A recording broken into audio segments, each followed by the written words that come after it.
This is one of the things I think a lot of men out there struggle with is they're so worried and afraid of bad feelings. And to me, that's just showing that you've had an easy life. Like, there's real people out here who are trying to kill you. There's people out here who put a knife in your neck. You're scared of what? Feeling sad? Who cares? Like, there's real problems. What are you worried about feeling sad for? Who gives a shit? I could feel sad for the rest of my life, and I guarantee, one, nobody would know, and two, I would be monumentally successful regardless. So why are we even talking about it? I have no fear for a negative feeling. I have fear for me not being able to provide for my children. I have fear for people who rely on me not being provided for and cared for, but I don't have a single, I don't wake up and go, I'm worried if I might feel sad today. Who cares? Who cares? I can be happy or sad on the same day. Nobody notices and the same things get done. The exact same amount of work gets done. Nothing changes. But I also don't believe that there's any light without dark. It's yin and yang for a reason. I don't think that I can just become the most Googled man on the planet and become monumentally successful and make hundreds of millions of dollars and nothing bad's gonna come from it. I think that would be hubris. You just used the word hubris, it's a fantastic word. I think it would be stupid for me to sit there and go, I should be able to do all of this good and have a fantastic life and there's gonna be no repercussion in any form. I knew this was coming to the point where I literally sat with Tristan about 3 weeks before it happened and said, we're fucked. I do feel like I need to tell the truth. I do feel like What's the truth? The truth is, well... The truth about the Matrix? Yeah, what I believe, and I do believe that I have a responsibility because of my massive platform. Yeah. And I do believe that the responsibility is for me to do my best to educate people in a way that's gonna make them happy. Mm-hmm. And I know I could have sold my soul 1,000 times, and I know I could have avoided this, and I know I could have not said certain things, and I understand all of that. I wasn't looking for a war this large. I wouldn't say I was looking for it. But I wasn't ignorant to the fact that it might happen. Like, I understand if I go into the ring, I might lose. But I do believe 93% chance I'm gonna destroy him. Well, and you want the fight, either way. I guess so, because how else do you matter, right? That's my point. And I'm not saying that I'm glad I'm being persecuted for false human trafficking inside of Romania. I'm not saying that at all. But I'm saying that... Yet, on the other side of this, how strong will you be? Well, if you are a force for good, then the evil is gonna attack you, isn't it? And I do genuinely believe this is the battle of good versus evil in the world today. Mm-hmm. I believe that truth is always going to be on the side of good. I am religious. I believe the things I say most people knew were true only 10 to 15 years ago. I don't think they're radical ideas.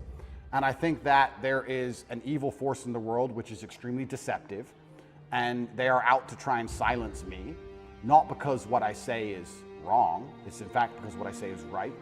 I believe the reason I have so much influence and the reason so many young boys listen to me and pay attention to me is because I say things that are true, that they know intrinsically, evolutionarily, inside of their bones as true, that I say things which work. People often wonder why my fan base is so feverish, why my fan base is so dedicated. Well, if they listen to me, it's the first time they ever feel good. The first time they ever train hard and start to feel better physically and they start to feel better mentally and they adopt my mental model and now they're not stressed or depressed anymore. And then they may start to make some money and they go, you know what, I started listening to Tate a year ago. I'm in the best shape financially, the best shape physically, the best shape mentally. Tate's the man. Mm-hmm. So they're hyper dedicated to me. And yeah, I mean, there's going to be a negative to that. I want to make something clear. I've been brutally aware of the fact that all of this might blow up in my face for a very long time. I've not been ignorant to that. And I think that's why jail didn't cause me pain. Because I wasn't in jail like, how did this happen? I was in jail thinking, they got me. I knew it. They've been after me for a long time. Mm-hmm. I knew they were coming. And I don't know if that's a coping mechanism, but I was saying on every single podcast before I went to jail, they're gonna try and put me in jail. I knew it. Right. You said that there's a light and a dark.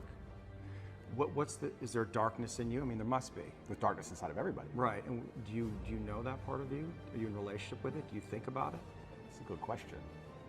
First, I have to identify what would the darkness in me be. Well, let me present something to you. And I have a lot of female clients, but one of them said, well, you know, Andrew he's out there saying that he's helping all these young men, but in the beginning, he made his millions in some level exploiting these very men. I don't think I exploited the men. I think I exploited, maybe I did exploit the men, but let me change my answer. I don't think me not exploiting them would have prevented them being exploited. I think these men were out to be exploited regardless, whether I did it or not. So, but you can see how that sounds cynical to somebody where you say, well, they're going to be exploited anyway, so I'm going to make money off them. And then once I make money off them, I get this platform, then I'm going to champion them. Completely. I mean, I guess that's probably one of the most logical arguments against me I've heard. Then we have to argue whether I was really exploiting them, which is another argument, right? Because a lot of these men, the only reason they didn't kill themselves is because they had an online girlfriend. Sure. So I actually think that webcamming and girls as a whole is closer to therapy than it is porn. Truly, these men are completely miserable, and the only joy they have is longing to have. So I don't think I did exploit them. The reason I said the fact about the fact they're going to be exploited anyway, it's very similar to having an alcohol store. Let's say there's 3 alcohol stores in a row and all of your customers are alcoholics. Well, if you close your alcohol store, wow, they just buy at the next store next door. They're still going to be an alcoholic. You're not saving anyone's life. But I don't think I necessarily exploited. I didn't see myself as exploiting them or exploiting the girls. I don't think that. I think it was a business opportunity, and I approached it the way I approach everything, which is extremely professionally, and I got good at it, and we had a very successful company. Everybody was happy, including the men at home and including the women who all became millionaires. I've turned more women into millionaires than I've turned men into millionaires. Life is hard sometimes. Life is not always easy. Life is not easy at all. You will fail. You will likely fail often. There's gonna be challenges. You're gonna get beat down. At times, it will test you to your very core. That's the way life is. There will be seasons where we will suffer. And the question is, how will you respond in those moments? At some point, everything's going to go south on you. Now, you can either accept that, or you can get to work. It's all right to fail as long as you fail forward. And it doesn't matter how you get knocked down in life, because that's going to happen. All that matters is that you got to get up.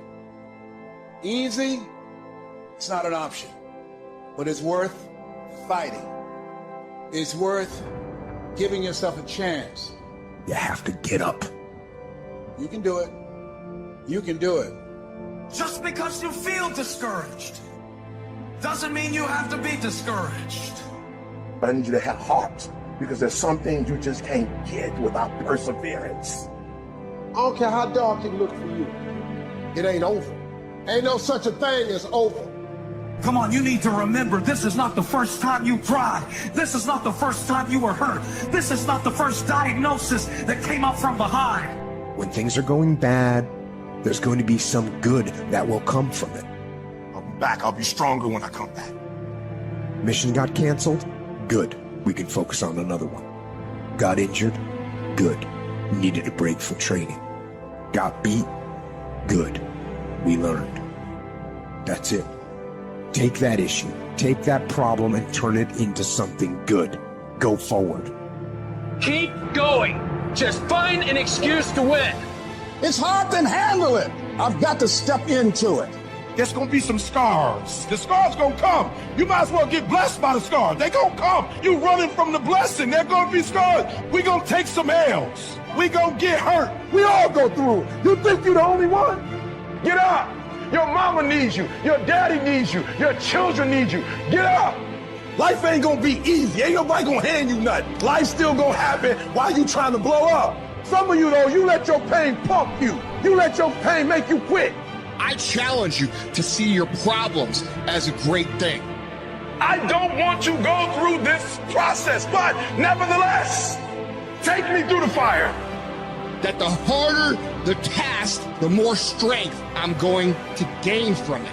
If you're gonna be successful in this game, you gotta know it's a dog fight, and you gotta go get that fight. You gotta get gritty, man. You gotta develop some dog in you. If you would be willing to fight your way through this battle, I'm telling you, at the end of the fight is going to come victory. The harder the battle, the sweeter the victory. You better go inside. You still looking outside for the stuff that's already inside. There is within you a spirit that is greater than whatever is going on around you. You still looking for someone to save you when you already your superhero. It's just time for you to get up and be the best version of you. You can get through this. You bigger than your pain. You better than that. The righteous man, he falls 7 times, but he gets back up.